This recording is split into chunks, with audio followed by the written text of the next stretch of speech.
gbogbo wa nìyí òun ló wà nínú yàrá ń bẹ̀ yẹn ó sì ṣeé ṣe kó jẹ́ pé nínú àwọn tó dàgbà díẹ̀ nínú wọn pẹ̀lú ti lo àwọn yàrá yẹn ní àkókò kan tàbí ìgbà míì wọ́n jẹ́ ọ̀làwọ́ gan-an wọ́n jẹ́ ọ̀làwọ́ àwọn tí wọ́n gbé ní àdúgbò wọn lè jẹ́ jẹ́ ọ̀làwọ́ gan-an. ṣùgbọ́n àwọn kan tó wà tó ṣe pàtàkì tó jẹ́ ká mọ̀ pé wọ́n jẹ́ ọ̀làwọ́ pàápàá jùlọ sí Jèhófà gẹ́gẹ́ bí àpẹẹrẹ wọ́n fi ààyè yàrá kan sílẹ̀ nínú ilé wọn. ibẹ̀ ni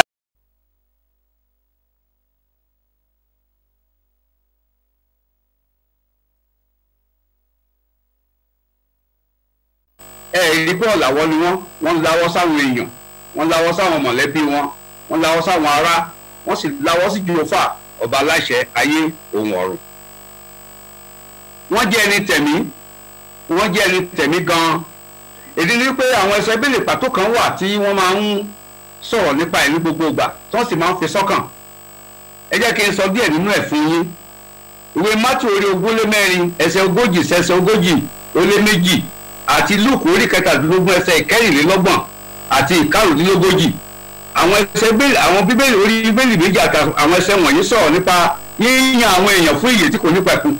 ohun tí ìbẹ̀rẹ̀ sì kọ́ wa níkẹyìn nígbà tí ó di ẹsẹ̀ 22 ní Mátíù orí 24 níparí ẹ̀ ó sọ pé ẹ máa ṣọ́nà nítorí ẹ ò mọ ọjọ́ tí Olúwa yín ń bọ̀. ìyẹn fi hàn bí ọkàn wọn ti wà nínú àwọn ohun tẹ̀mí tó pé wọ́n fẹ́ láti máa wà láàyè nípa tẹ̀mí nígbàkigbà nítorí pé kò sẹ́ni tó mọ ọjọ́ tí Olúwa ń bọ̀. òótọ́ tó wà ń bẹ̀ ni wípé ọ̀nà méjì ló túmọ̀ sí fún wa. a lè wà láàyè títí tí òkú máa fi dé ọ̀kan nìyẹn. a sì lè má sí láàyè ká kú kó tó dìgbà yẹn. èyíkéyìí yòówù tó bá jẹ́nu méjèèjì ni àwọn fẹ́ rí ní ìdánilójú wípé ohun tó tọ́ òun làwọn ń ṣe. wọ́n ti wá sùn nínú ikú ní ìsìnkú wọn náà là ń ṣe lónìí. ṣe rí àwa tí a jẹ́ ìránṣẹ́ Jèhófà a máa ń gba ti àwọn ará wa rò ní pàtàkì jùlọ nígbà tá a bá wà lábẹ́ irú àwọn ipò báyìí. Ábúráhámù ṣọ̀fọ̀ ìyàwó rẹ̀ ohun tó wà nínú ìwé Genesis orí 23 ẹsẹ̀ 1 nìyẹn ó ṣọ̀fọ̀.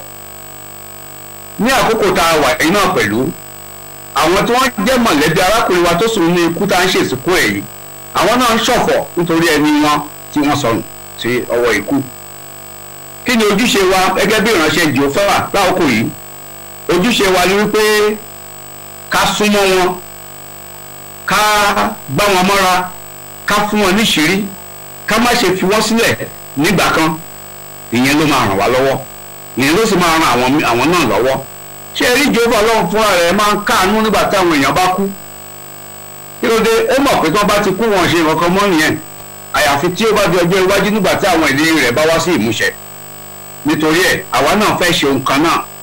ẹ ká kíyèsí ohun tó wà ní Sáàmù 24 ẹsẹ̀ 22 ìwé Sáàmù 24 ẹsẹ̀ 22 tá a bá ti wà níbẹ̀ Sáàmù orí 24 ẹsẹ̀ 22 ó kà pé Jèhófà wà nítòsí àwọn tó ní ọgbẹ́ ọkàn ó ń gba àwọn tí àárẹ̀ bá ẹ̀mí wọn là. ojúṣe Jèhófà nìyẹn ó sì ń ṣe bẹ́ẹ̀ ó máa ń fún wa lókun nípa bẹ́ẹ̀ ká lè ní ìfaradà ká lè farada èyíkéyìí yòówù tá a bá dojúkọ nígbèsí ayé. nítorí náà àwa náà gẹ́gẹ́ bí ẹnìkan gbọ́dọ̀ ṣe bẹ́ẹ̀. ṣé rí ikú? Ọlọ́run ò dá ikú mọ́ ẹnì kankan. Ọlọ́run ò dá ikú mọ́ wa rárá. ohun tó fà á tá a fi ń kú òun ni àìgbọràn tí Ádámù ṣe nígbà tó wà ní ọgbà Édẹ́nì. ó ṣàìgbọràn sí Jèhófà. ohun tí Jèhófà sọ pé kò gbọ́dọ̀ ṣe òun ló ń ṣe òun gan ló sọ díṣẹ́. ìdí nìyẹn tó fi jẹ́ pé ìjìyà tó tẹ̀lé tó wá láti ìdí àìgbọràn yẹn òun ni ikú jẹ́. tá a bá ṣe àyẹ̀wò bẹ́ẹ̀lì wa sínú ìwé Genesis orí 3 ìwé Genesis orí 3 ẹsẹ̀ 19 ìwé Genesis orí 3 ẹsẹ̀ 19 ó ti ẹsẹ̀ bẹ́ẹ̀lì ẹ̀ka òun yìí ìwé Genesis orí 3 ẹsẹ̀ 19 ó ní inú òógùn ojú rẹ ni wàá ti máa jẹun títí wàá fi padà sí ilẹ̀ nítorí inú rẹ̀ ló ti wá erùpẹ̀ ní ọ́ ìwọ yóò sì padà sí erùpẹ̀. ohun tí ẹsẹ̀ Bíbélì yìí sọ yé wa kedere. ohun tó túmọ̀ sí ni wípé ìyà bẹ̀rẹ̀ sí kú. ó dá a lè sọ pé a ti gbọ́ yẹn àwa wá ń kọ́ àṣà síbẹ̀ nígbà tí wọ́n jèso tán ṣàìgbọràn sí Jèhófà tó fọ́ mú ikú wá òótọ́ ni ṣùgbọ́n irú ọmọ wọn òun làwa jẹ́. nítorí náà ìbéèrè ní ìwé Róòmù orí karùn-ún ẹsẹ̀ 12 ó sọ pé láti ọ̀dọ̀ wọn ni ikú ré kọjá sórí gbogbo àwọn èèyàn àwọn tó jẹ́ ọmọ wọn a ní orísun míì fún ìwàláàyè wa yàtọ̀ sí ọ̀dọ̀ wọn. nítorí náà àwọn tó bá dé bá wọn bá dé bá àwa náà. ṣùgbọ́n Jèhófà Ọlọ́run ṣe ìlérí láti ṣe àwọn àtúnṣe tó yẹ kí ọ̀rọ̀ rẹ̀ tó sọ láti mú kí èèyàn máa gbé láyọ̀ àti àlàáfíà tó di ètí àmúṣẹ. ṣùgbọ́n ṣáájú ká tó sọ̀rọ̀ nípa ìyẹn ó dára ká mọ ipò tí àwọn òkú wà. kí ló máa ń ṣẹlẹ̀ sáwọn èèyàn nígbà tó ń bá kú? àwọn kan máa ń sọ pé ọkàn èèyàn kì í kú ó máa ń lọ síbòmíì. àwọn míì sọ pé ọ̀run ni wọ́n lọ.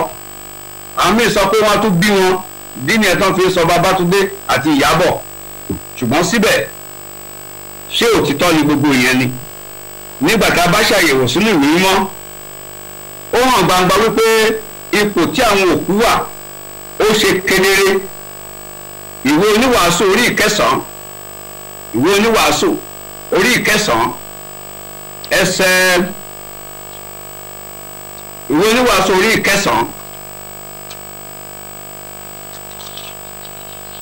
ìwé oníwàásù orí ìkẹsàn-án a fẹ́ wo ẹsẹ̀ 5 àti ẹsẹ̀ 10.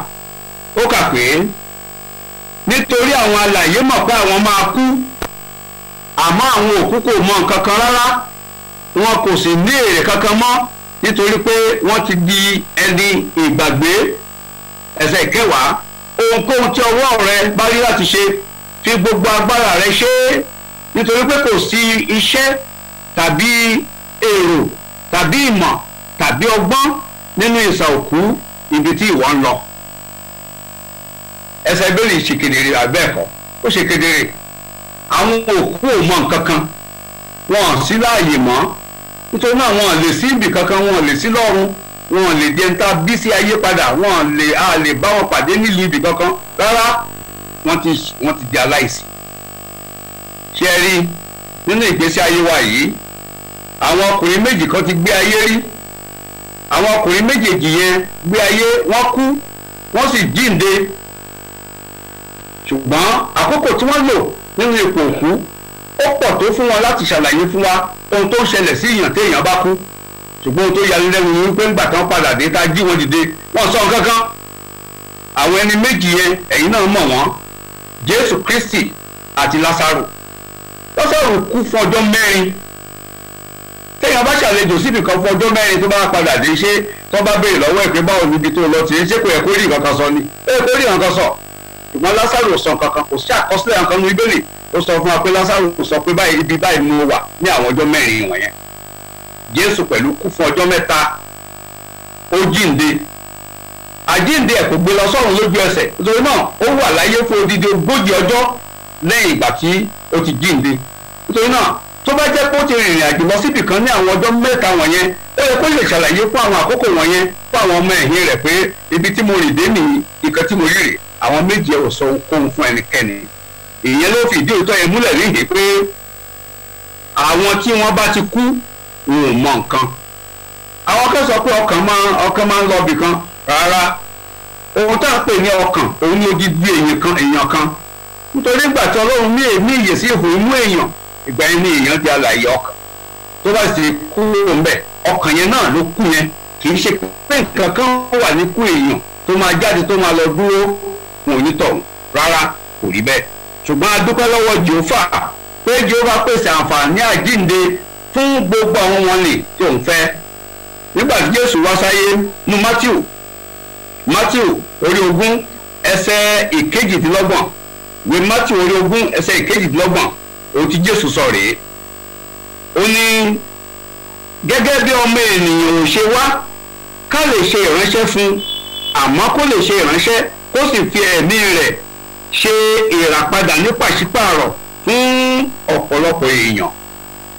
bẹ́ẹ̀ ni ikú Jésù ló rà wá padà tó fún wa ní àǹfààní àjíǹde ohun tí Jésù wá sáyé láti ṣe nìyẹn. nítorí náà aláyọ̀ lọ́pọ̀lọpọ̀ pé bó tilẹ̀ jẹ́ pé ipò wa ti jẹ́ èyí tí kò ní ìrètí nígbà kan, Jèhófà ti mú kí ìrètí wá sínú ìwàláàyè wa àti ìgbésí ayé wa. Nípa bẹ́ẹ̀ a tún lè ní àǹfààní láti gbé ayé padà tá a bá tiẹ̀ kú. Nítorí náà láì kò sí iyèméjì, ohun tó dájú ni pé arákùnrin wa tá à ń ṣe ìsìnkú ẹ̀ lónìí yóò padà wá, a ó sì tún jọ máa gbé ayé kan náà yìí fún àkókò tó lọ kàrin. Ìrètí yẹn mú ọkàn wa yọ̀, ó sì ràn wá lọ́wọ́ láti máa faradà ohunkóhun yòówù tí ìbá ṣẹlẹ̀ láòkó yìí. Nígbà tí Jésù wà láyé, ó mú kó dá wa lójú pé àjíǹde máa wà. Ìdí nìyẹn tó fi jí àwọn òkú dìde. Kódà tá a bá ṣe àyẹ̀wò nínú Bíbélì láti ìbẹ̀rẹ̀ dé ìparí ẹ̀, àjíǹde 9 ló wà ń bẹ̀. Jésù ṣe 3 nínú ẹ̀. Bẹ́ẹ̀ ni, jíjí tí Jésù jí àwọn òkú dìde fi hàn pé àjíǹde àwọn òkú lọ́nà tó gbòòrò gan-an yóò wà lẹ́yìn tí ayé ìbá wá sí òpin rẹ̀. Àǹfààní yóò wà fún àwọn èèyàn láti wá sí Jèhófà lẹ́ẹ̀kan sí. Ohun mìíràn tá a fẹ́ láti kíyèsí nìyí. Nígbà tá a bá sọ̀rọ̀ nípa àjíǹde tá à ń sọ̀rọ̀ nípa ẹ̀yà ọ̀nà méjì ló wà. Ṣé ẹ rí, nígbà tí Jésù bẹ̀rẹ̀ iṣẹ́ òjíṣẹ́ rẹ̀ ní lórí ilẹ̀ ayé nínú ìwé Mátíù ẹ jọ̀wọ́ orí ìkarùn-ún, ìwé Mátíù orí ìkarùn-ún ẹsẹ̀ ìkẹta àti ẹsẹ̀ ìkarùn-ún, ibẹ̀ ni Jésù ti fún àwọn olùgbọ́ rẹ̀ ní ìrètí àkọ́kọ́ fún ọjọ́ ọ̀la. Báwo ni ẹsẹ̀ bẹ́ẹ̀ ṣe sọ? Ìwé Mátíù orí ìkarùn-ún ẹsẹ̀ ìkẹta àti ẹsẹ̀ ìkarùn-ún, ó kà pé aláyọ̀ ni àwọn tó ń wá ìtọ́sọ́nà Ọlọ́run, torí ìjọba ọ̀run jẹ́ tiwọn. Ẹsẹ̀ ìkarùn-ún, aláyọ̀ ni àwọn oníwà tútù, torí wọ́n máa jogún ayé. Ìkan méjì ló ń sọ̀rọ̀ nípa ẹ̀, kì í ṣe ẹyọ kan ṣoṣo. Torí náà Jésù ti fi ìrètí méjì síwájú àwọn wọn tí wọ́n máa ní ìgbàgbọ́ nínú rẹ̀. Ìyẹn ni wípé àwọn kan máa ní ìjọba ọ̀run, àwọn kan sì máa jogún ayé. Ṣùgbọ́n ọ̀nà méjèèjì èyíkéyìí yòówù tí ìbá jẹ́ ti ẹnìkan, ohun tó dájú níbẹ̀ ò ní wípé àǹfààní yóò wà láti gbé ayé, láti ní ìgbésí ayé kan tó nítumọ̀, tó sì jẹ́ èyí tó ṣe ìtẹ́wọ́gbà fún Jèhófà, tí a ó sì lè máa gbé ayé títí láé. Jésù ṣèlérí fún àwọn àgùntàn mìíràn pé wọ́n á gbé ní ilẹ̀ ayé. Lóòótọ́ Jésù sọ nínú ìwé Jòhánù orí 14 ẹsẹ̀ 3 pé òun lọ pèsè àyè sílẹ̀ fún àwọn ọmọ ẹ̀yìn òun, pé ibi tóun bá wà òun lè wà níbẹ̀. Òótọ́ pọ́nbélé ni Bíbélì sọ bẹ́ẹ̀. Ohun tá a gbọ́dọ̀ kíyèsí nìyí. Tó bá jẹ́ wípé Jésù ṣẹ̀ṣẹ̀ ń lọ pèsè àyè sílẹ̀ fún àwọn èèyàn lọ́run, ohun tí ìyẹn túmọ̀ sí ni pé ibẹ̀ kì í ṣe ilé wọn tẹ́lẹ̀. Tó bá jẹ́ ilé wọn ni, ṣèbí tó bá kàn kú wọ́n á tó padà sójúlé ibi tó ti kúrò níjọ́sí nígbà tó ń bọ̀ láyé. Ṣùgbọ́n kò rí bẹ́ẹ̀. Jésù sọ pé òun lọ pèsè àyè sílẹ̀, ó tọrọ lọ́wọ́ bàbá rẹ̀. Ṣé ẹ rí, nígbà tó máa fi tó 60 ọdún ó lé 3 lẹ́yìn yẹn, Jésù sọ fún Jòhánù nínú ìwé Ìfihàn orí 14, ìwé Ìfihàn orí 14, ibẹ̀ ni Jésù sọ fún wọn iye ààyè tó wà nínú ẹsẹ̀ 3. Ìwé Ìfihàn orí 14 ẹsẹ̀ 3, ó sọ pé wọ́n sì ń kọ orin kan tó dàbí orin tuntun níwájú ìtẹ́ àti níwájú àwọn ẹ̀dá alààyè 4 àti àwọn àgbààgbà náà. Kò sì sí ẹnìkankan tí ó mọ orin náà àfi àwọn 7,740 tí a ti rà láti inú ayé wá. A rà wọ́n láti inú ayé. Nítorí náà ààyè tó wà nìyẹn tí Jésù pèsè. Lákòókò ìgbà tó ń ṣèlérí yẹn fún àwọn ọmọ ẹ̀yìn ẹ̀ fóun lọ pèsè àyè sílẹ̀ fún wọn, wọn ò mọ iye àyè tó máa wà. Ó fúnra ẹ̀ pàápàá kò mọ̀. Ṣùgbọ́n lẹ́yìn òrẹ́yìn ó wá mọ̀, ó wá sọ iye àyè tó wà. A lè sọ pé 7,740 péré 144,000 ní iye àwọn ẹni tó jẹ́ ìránṣẹ́ Jèhófà tó wà láyé. Rárá, kódà àwa tá a jẹ́ lẹ́rìí Jèhófà ó ní iye tá a jẹ́. Tọ́rọ̀ bá rí bẹ́ẹ̀, àwọn tó kù wá ń kọ́? Àwọn tó kù máa jogún ìyè lórí ilẹ̀ ayé. Àwọn tó sì ń lọ sọ́run, wọ́n ń lọ síbẹ̀ kí wọ́n bá lè jọba pẹ̀lú Kristi. Ó bẹ̀ ni pé ní àwọn ìgbà kan tó ti kọjá, ọ̀pọ̀ àwọn èèyàn ni wọ́n ti gbé ilẹ̀ ayé tí wọn ò ní àǹfààní láti kẹ́kọ̀ọ́ òtítọ́. Irú àwọn ẹni bẹ́ẹ̀ kú bẹ́ẹ̀, wọn ò lè ṣe ìpinnu ẹni tó ń fẹ́ sìn. Ohunkóhun yòówù tí wọ́n kàn rí lásán ni wọ́n ṣe. Irú àwọn ẹni bẹ́ẹ̀ ń padà bọ̀ wá sí ìwà láàyè. Ìwé Ìṣe orí 24 ẹsẹ̀ 15 ohun tó sọ nìyí. ìwé ìṣe orí ìkẹrìnlélógún ẹsẹ̀ kẹẹ̀ẹ́dógún sọ pé mo ní ìrètí nínú Ọlọ́run, ìrètí tí àwọn ọkùnrin yìí náà ní pé àjíǹde àwọn olódodo àti àwọn aláìṣòdodo yóò wà. Àwọn tá a tọ́ka síbẹ̀ gẹ́gẹ́ bí aláìṣòdodo òun ni àwọn wọ̀nyí tí wọn kò ní àǹfààní láti pinnu ẹni tí wọ́n fẹ́ sìn. Lọ́tẹ̀ yìí wọ́n á wá nínú àpéjọ agbègbè tí a ṣẹ̀ ṣe tán. A sọ fún wa pé ọ̀pọ̀ àwọn èèyàn ló máa wá. Àwọn míì tí wọ́n jẹ́ ọba nígbà kan wọ́n máa wá. Àwọn tó dàbí ìránṣẹ́ sí wọn ló máa kọ́ wọn lẹ́kọ̀ọ́ kí wọ́n bá lè ṣe ìpinnu láti tẹ̀lé Jèhófà wọ́n sì wà ní iyè tí kò ní pẹ̀kun. Nítorí náà àjíǹde dájú, Jèhófà ló sọ bẹ́ẹ̀. Ìwé Ẹsáyà orí 50 ẹsẹ̀ 9 àti ẹsẹ̀ 11 Jèhófà sọ pé ohunkóhun tó bá jáde lẹ́nu mi kò ní padà síbẹ̀ lófo, ṣùgbọ́n á ṣe iṣẹ́ tí mo rán. Kò sí iyèméjì kankan wípé àjíǹde jẹ́ òtítọ́, ó sì máa ṣẹlẹ̀ láàkókò tí Jèhófà ti pinnu. Ìyẹn sì ní ìrètí àti ìdákọ̀ró tá a ní fún ọjọ́ ọ̀la.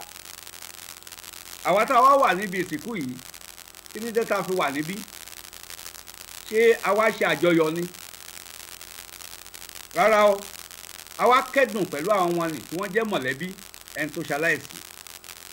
A wá kẹ́dùn pẹ̀lú wọn, a sì fẹ́ fararò wọn nípa bẹ́ẹ̀ kí wọ́n má ṣe ní ìmọ̀lára tó le jù nítorí ipò tí wọ́n bá ara wọn. Ìyẹn wà níbẹ̀. Ṣùgbọ́n lójú kan náà, a wá láti kẹ́kọ̀ọ́ láti mọ ohun tí ìgbésí ayé túmọ̀ sí àti ohun tá a béèrè lọ́wọ́ wa láti ṣe ká bá lè para wa mọ́ ká sì lè ní ìrètí tó dára fún ọjọ́ ọ̀la. Gẹ́gẹ́ bí àpẹẹrẹ, tá a bá wá síbi ìsìnkú, kí ló máa rán wa létí ná? Ó máa rán wa létí pé lọ́jọ́ kan níbì kan àti nígbà kan àwa náà máa wà nínú irú àwọn ipò bẹ́ẹ̀ tó a máa gbé wa náà sínú àpótí táwọn ẹlòmíín náà máa sọ àsọyé ìsìnkú. Òtítọ́ ni. Ìyẹn sì máa ń rán wa létí pé a gbọ́dọ̀ ṣe nǹkan kan nípa ọ̀nà tí a ń gbà lo ìgbésí ayé wa. Ká ní ìdánilójú wípé a ń lo ìgbésí ayé wa lọ́nà tó tọ́. Ìdí nìyẹn tí ìwé Sáàmù 50 ẹsẹ̀ 12 ó fi sọ pé kí Jèhófà kọ́ wa láti ka iye ọjọ́ wa kí a bá lè ní ọkàn ọgbọ́n. Ẹ wo ọ̀rọ̀ yẹn. Kí Jèhófà kọ́ wa láti ka iye ọjọ́ wa ká bá lè ní ọkàn ọgbọ́n. Nítorí náà kì í ṣe kíka iye ọjọ́ pé mo ti di ọmọ 50 ọdún, mo ti di ọmọ 80 ọdún, mo ti di ọmọ ọdún 15. Ìyẹn kọ́ là ń sọ̀rọ̀ nípa ẹ̀. Tó bá jẹ́ ọmọ ọdún 15 tó jẹ́ ọmọ 50 ọdún, báwo lo ṣe lo àwọn ọdún wọ̀nyẹn? Ǹjẹ́ o lò wọ́n láti sin Jèhófà? Ìbéèrè tó wà níbẹ̀ nìyẹn. Nígbà tó bá ń béèrè irú àwọn ìbéèrè bẹ́ẹ̀ lọ́wọ́ ara ẹ, ìgbà yẹn ló jẹ́ wípé òun hu ìwà ọgbọ́n, yẹn ni pé òun tọpinpin láti mọ̀ níbo ló kù sí, kí ni àwọn nǹkan tó yẹ kí n ti ṣe tí mi ò tíì ṣe, báwo ni mo ṣe fẹ́ ṣe wọ́n, níbo ni mo fẹ́ wá ìrànlọ́wọ́ mi gbà tí màá fi lè ṣe àṣeyọrí. Àbájọ tí oníwàásù orí ìkejì ẹsẹ̀ 1 ẹsẹ̀ 4 fi sọ fún wa wípé tá a bá ní orúkọ tó dára lọ́dọ̀ Jèhófà, orúkọ rere òun ló sàn jù. Ìwé oníwàásù orí ìkeje ẹsẹ̀ 1 ẹsẹ̀ 4 ó kà pé orúkọ rere sàn ju òróró dáradára, ọjọ́ ikú sì sàn ju ọjọ́ tí a bí ni lọ. Ó sàn láti lọ sí ilé ọ̀fọ̀ jù láti lọ sí ilé àsè, torí pé ìyẹn ni òpin gbogbo èèyàn, ó sì yẹ kí àwọn alààyè fi sọ́kàn. Ìbànújẹ́ sàn ju ẹ̀rín, torí ojú tó fàro ń mú kí ọkàn túbọ̀ ṣiṣẹ́ dáadáa. Ọkàn ọlọ́gbọ́n wà ní ilé ọ̀fọ̀, àmọ́ ilé ìdùnnú ni ọkàn òmùgọ̀ wà. Ẹ rí ìmọ̀ràn dáradára tí Bíbélì fún wa nínú àwọn ẹsẹ̀ Bíbélì tá a kà yìí. Téèyàn bá ní orúkọ rere pẹ̀lú Jèhófà, kò sí nǹkan tó dára tó. Téèyàn bá wá síbi ìsìnkú tàbí ibi tó ti ń ṣọ̀fọ̀, ìyẹn máa rán wa létí ohun tó máa ṣẹlẹ̀ sí èèyàn níkẹyìn. Ó sì máa ràn wá lọ́wọ́ láti ṣe àwọn àtúnṣe tó pọn dandan ní ìsinyìí kí a bá lè wà ní ipò tó dára níwájú Jèhófà ká sì lè ní ìtẹ́wọ́gbà lọ́dọ̀ rẹ̀. Ṣé rí àkókò yìí kì í ṣe àkókò láti kó ọrọ̀ jọ rárá? Kì í ṣe àkókò láti kó ọrọ̀ jọ rárá. Ìṣúra tó yẹ ká kójọ lákòókò yìí láti jẹ́ ìṣúra èyí tí a lè fi pamọ́ sí ọ̀dọ̀ Jèhófà, kì í ṣe ohun tí a lè fi pamọ́ sí ayé. Tó bá jẹ́ pé àwọn ohun tí a lè fi pamọ́ sí ayé là ń lé, tí nǹkan kan bá ṣẹlẹ̀ sí, kí ló máa wá ṣẹlẹ̀ sí ìrètí wa nígbà yẹn? Ìwé Mátíù orí 6 ẹsẹ̀ 11 sí 21 ṣàlàyé fún wa lẹ́kùnrẹ́rẹ́ àǹfààní tó wà nínú títò ìṣúra lọ́dọ̀ Jèhófà àti ewu tó wà nínú títò ìṣúra sí ayé yìí. Ẹ jẹ́ ká yẹ̀ wò. Ìwé Mátì orí ìkẹfà ẹsẹ̀ ìkọkàndínlógún sí ìkọkàndínlógún ó kà pé ẹ má tò ìṣúra jọ pamọ́ fún ara yín ní ayé mọ́, níbi tí òólá ti ń jẹ nǹkan run, tí nǹkan ń dípẹ̀tà, tí àwọn olè ń fọ́lé, tí wọ́n sì ń jalè.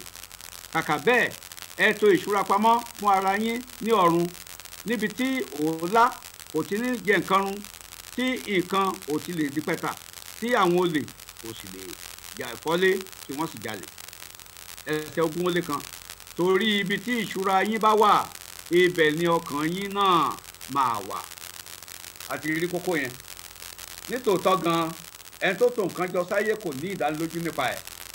Ṣùgbọ́n ohun tá a tòjọ́ sọ́dọ̀ Jèhófà, kí ni nǹkan tá a lè tòjọ́ sọ́dọ̀ Jèhófà yẹn ní ìṣúra wa nípa tẹ̀mí. Ìṣúra wa nípa tẹ̀mí. Ní àjọṣe tó dára pẹ̀lú Jèhófà. Lílọ́wọ́ nínú iṣẹ́ tó gbé fún wa láti ṣe, láti wàásù ìjọba náà.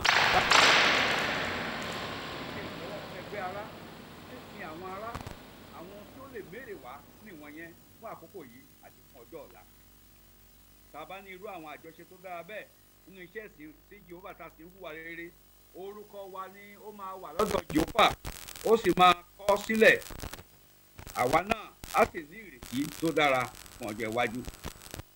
Nítorí náà, ìrètí tí a ní fún ọjọ́ ọ̀la, ìyẹn ni ìrètí àjíǹde, ó gbọ́dọ̀ fún wa ní ìṣírí láti kẹ́kọ̀ọ́ síwájú àti síwájú, àti láti ṣe púpọ̀ sí nínú iṣẹ́ Jèhófà. Pọ́ọ̀lù àpọ́stélì nínú ìwé rẹ̀ síjọ Kọ́ríńtì. Ẹni yóò sì wà láti gbé ayé títí láé.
To the right. Okay.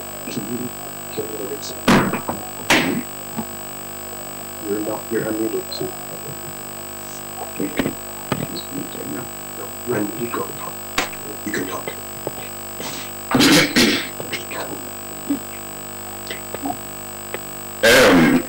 I'm using this opportunity to express gratitude on behalf of the entire Taylor family, both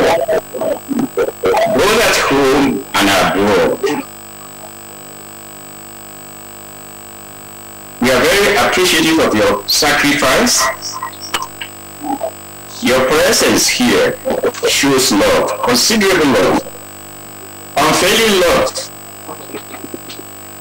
And that is what we are grateful to express. It is just impossible to find every conceivable word to describe the effort of all those who have supported this program to make it work for all of us. Is it no sound? I muted it. Keep going. They're not hearing. No, they're here. I just turned this off. If you could talk if you want to hear. So, now call speak back. we appreciate. We are very much grateful. All the crews on the ground, all the technical crew, and every member of the family, friends from across the world. It means a lot for us.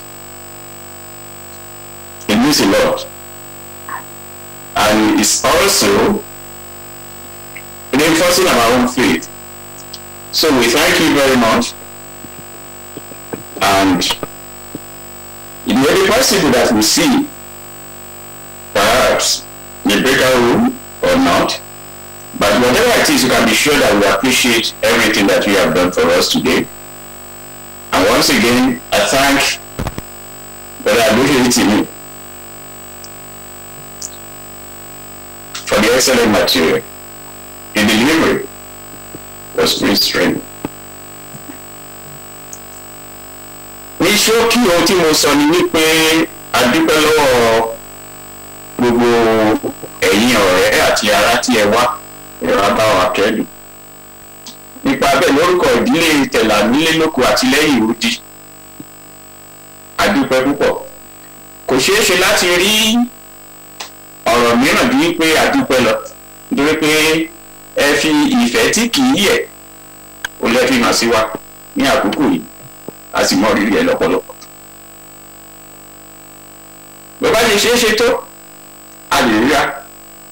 Ṣùgbọ́n bá a bá rí àyè láti rí agbá yín sọ̀rọ̀ kí ẹ mọ̀ wípé a dúpẹ́. A sì fi ìmọrírì hàn fún àsọyé tí arákùnrin àgbéfè yìí tì mí bá wa sọ. Ó gbé wa ró, ó sì tù wá nínú. So a dúpẹ́ púpọ̀. Ẹ ṣé o. Thank you very much.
adúpẹ́ Jèhófà bàbá mímọ́ olóore ọ̀fẹ́ fún àǹfààní tá a ní ọwọ́ ọ̀sán yìí láti pèsè sí ìsìnkú arákùnrin wa. adúpẹ́ pé bó tilẹ̀ jẹ́ wípé ohun tó ṣẹlẹ̀ mú ìbànújẹ́ wá, adúpẹ́ pé o fún wa ní ìrètí tí ó kọyọyọ fún ọjọ́ ọ̀la, ìyẹn ní ìrètí àjíǹde, níbi tí a ó ti rí arákùnrin wa padà tá a ó sì jọ máa gbé ayé títí láé. adúpẹ́ fún àwọn ẹ̀kọ́ tá a ti kọ́ nínú ìpilẹ̀ṣẹ̀ àsọyé yìí, a sì bẹ̀rọ̀ pé kó jọ jẹ́ ká ti wá sí rere kí a lè pẹ̀lú àrà tó ta ọ̀kẹ́ àwọn èèyàn tí yóò jàǹfààní nínú párádísè náà àti àwọn míì gbogbo tí ìwọ yóò tún pè. a bẹ̀rọ̀ pé kó jọ tu àwọn tí ọ̀fọ̀ ṣẹ̀ nínú, kí o sì jọ ràn wọ́n lọ́wọ́ láti mú ipò ìdúró wọn sí ọ̀dọ̀ rẹ. nípa bẹ́ẹ̀ yóò lè ṣeé ṣe fún àwọn mẹ́mbà agbo ilé náà láti pàdé olólùfẹ́ wọn nígbà tí àkókò rẹ̀ bá dé. a bẹ̀rọ̀ pé kó jọ jẹ́ kí apá tó ṣẹ́kù nínú ìpilẹ̀ṣẹ̀ yìí ká ṣe wọ́n ní ìbámu pẹ̀lú ohun tó fẹ́, kí ìyìn, ògo àti ọlá kó lè jẹ́ tirẹ̀. ọ̀pọ̀ nínú àwọn ará wa ni wọ́n wá láti àwọn ibòmíràn, jọ̀ọ́ wọn délé wọn láyọ̀ àti àlàáfíà. à ń bẹ̀bẹ̀ pé kó jọ máa bá láti ran ètò rẹ lọ́wọ́ tí wọ́n mú kí àwọn ìpèsè wòye wá sáyé, ètò ń so wá pọ̀ gẹ́gẹ́ bí ìránṣẹ́ rẹ ní gbogbo kárí ayé, tó sì ń fún wa ní ẹ̀kọ́ òtítọ́ tó jẹ́ ìkan náà níbi gbogbo. ìṣọ̀kan tòótọ́ yìí ni ó ti pèsè nípa fífún wa ní ìgbìmọ̀ olùdarí tí wọ́n ṣiṣẹ́ àṣekára láti fi òtítọ́ kọ́ni ní ìbámu pẹ̀lú ọ̀rọ̀ rẹ. yọ̀ọ́ bùkún wọn, ó sì jẹ́ kí ìmọ́lẹ̀ òtítọ́ náà túbọ̀ máa mọ́lẹ̀ síwájú àti síwájú títí di ọ̀sán gangan. òun la tọrọ fún lórúkọ Jésù Kristi ọba àti olùgbàlà wa, àmín.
No, oníbẹ̀rẹ̀ ló máa tó sọ. Kí ni wọ́n lò ẹ̀? Oníbẹ̀rẹ̀ ló yẹ kó àkàrà sọ̀rọ̀ wa, wọ́n tún máa lò ẹ̀.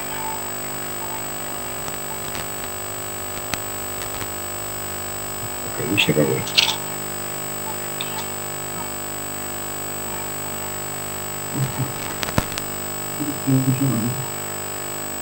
Not your mute.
bá a ṣe sọ lẹ́ẹ̀kan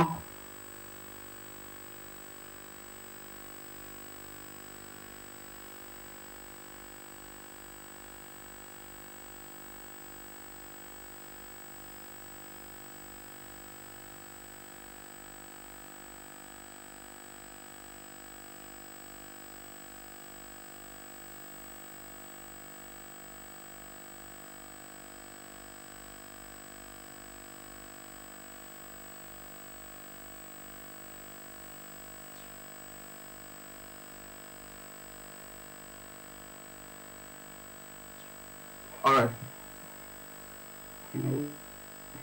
What are the fish? People. ẹ bá wa dé pósí padà.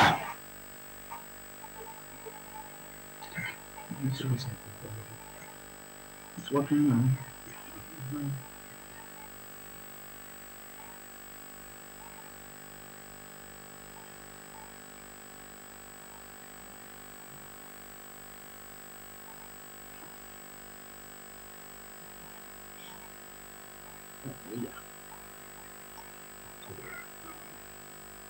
Soon to see him.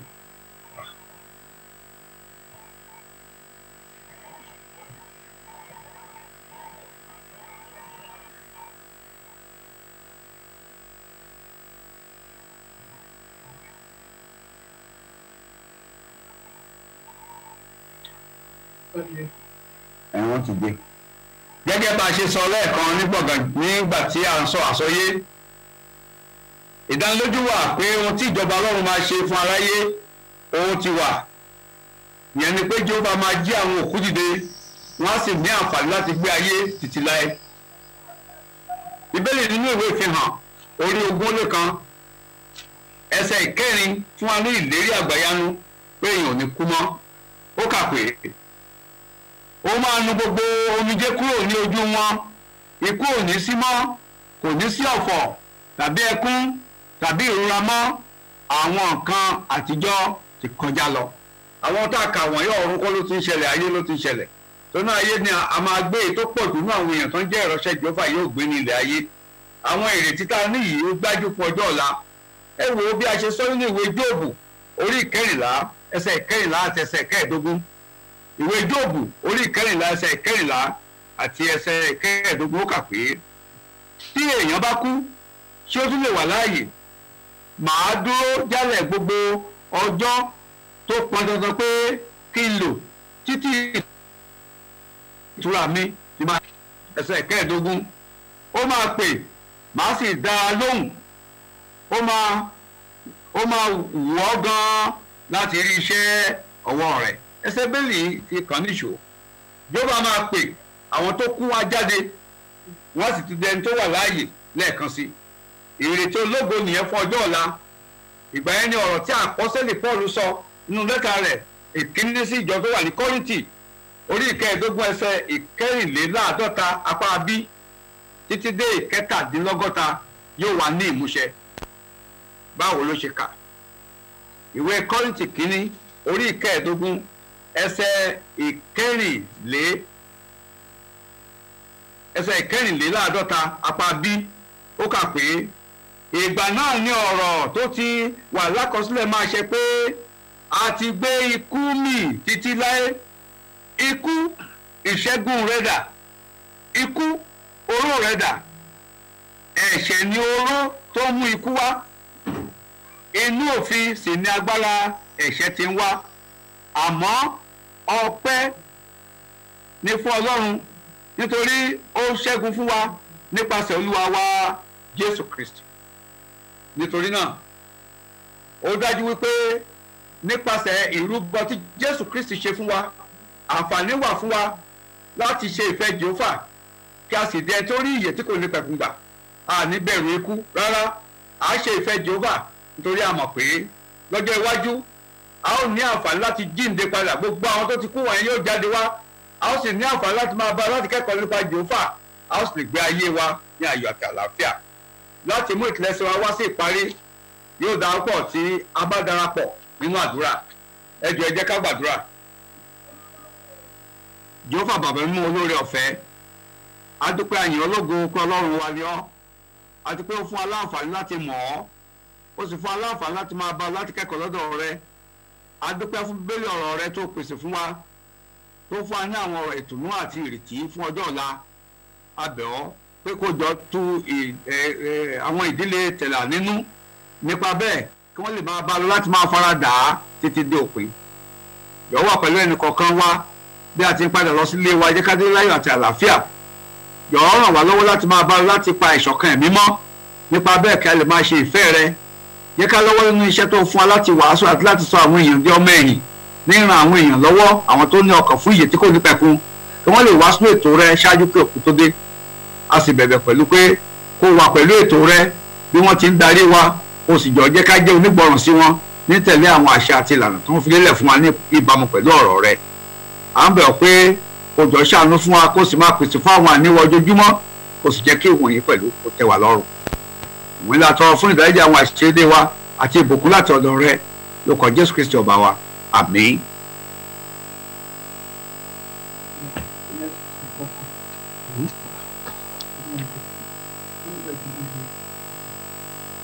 ẹ jọ̀ọ́ tó bá jẹ́ pé ẹ máa bu yẹ̀pẹ̀ sí ẹ bẹ̀rẹ̀ sí dà á sí báyìí. ẹ rí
valt att gå.